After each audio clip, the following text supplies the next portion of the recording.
নমস্কার বন্ধুরা, গল্পের রবিবারে চলে এসেছি আজকে আরও একটা মজার গল্প নিয়ে। সুকুমার রায়ের গল্প শুনে হাসবে না এমন কোনো রামগরুড়ের ছানা বোধ হয় নেই যে বলবে হাসবো না না না না। তবে চলুন আজকে শুনি সুকুমার রায়ের লেখা একটা মজার গল্প, কার দোষ। শুরু করছি আজকের গল্প, কার দোষ।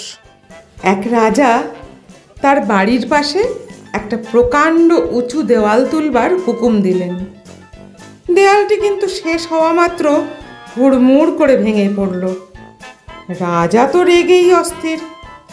তখনই হুকুম দিলেন, বেঁধে আনো রাজমিস্ত্রিকে, এখনই তাকে আচ্ছা করে ঠ্যাঙানি দেয়া হোক আর কয়েদ করা হোক।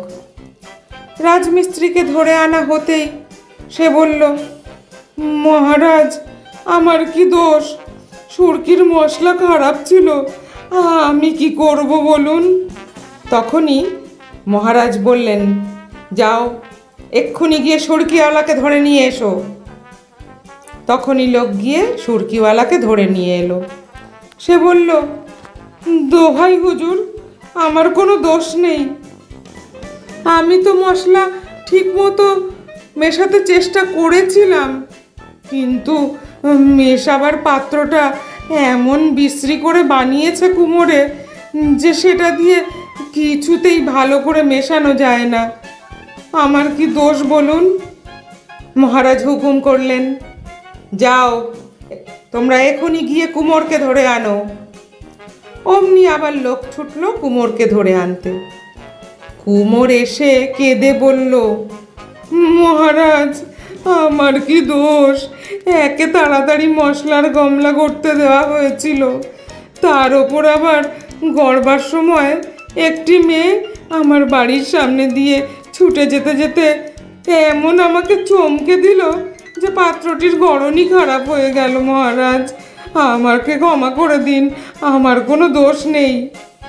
মহারাজ এবার মেয়েটিকে ধরে আনতে লোক পাঠালো। লোকেরা চলে গেল মেয়েটিকে ধরতে।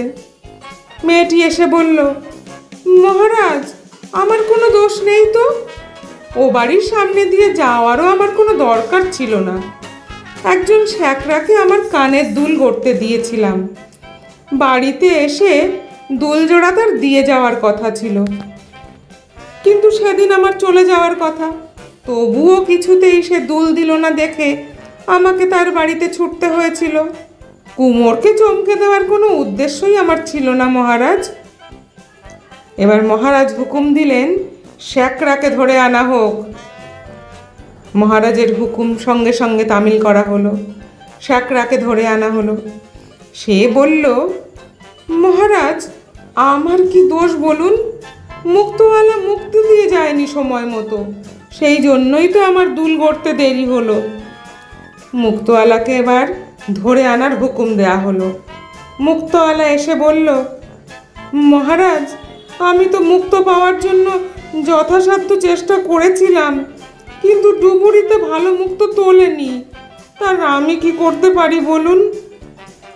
মহারাজ এবার হুকুম দিলেন, যাও ডুবুরিকে ডেকে আনো। সঙ্গে সঙ্গে ডুবুরিকে ডাকা হলো। সে এসে বলল, মহারাজ, আমার এর মধ্যে কোথায় দোষ বলুন তো? শুক্তিতে যদি ভালো মুক্ত না জন্মায় তো আমি আর কোত্থেকে আনি? তখন সকলে মাথা চুলকোতে আরম্ভ করলো।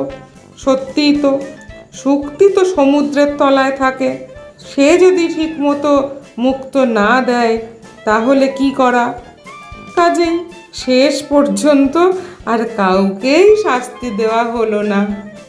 যদি আমার গল্প পাঠ আপনাদের ভালো লেগে থাকে তাহলে প্লিজ একটা লাইক করে দেবেন, আর কমেন্ট করে অবশ্যই জানাবেন কেমন লাগছে গল্প পাঠ। আর আমার চ্যানেলটা সাবস্ক্রাইব করতে ভুলবেন না যেন, আর পাশে থাকা বেল আইকনটা অবশ্যই ক্লিক করে দেবেন, যাতে কোনো গল্প আপলোড করলে তা সঙ্গে সঙ্গে আপনাদের কাছে পৌঁছে যায়। দেখা হচ্ছে পরবর্তী রবিবার আর একটি গল্প নিয়ে। সুস্থ থাকুন, ভালো থাকুন, গল্পে থাকুন।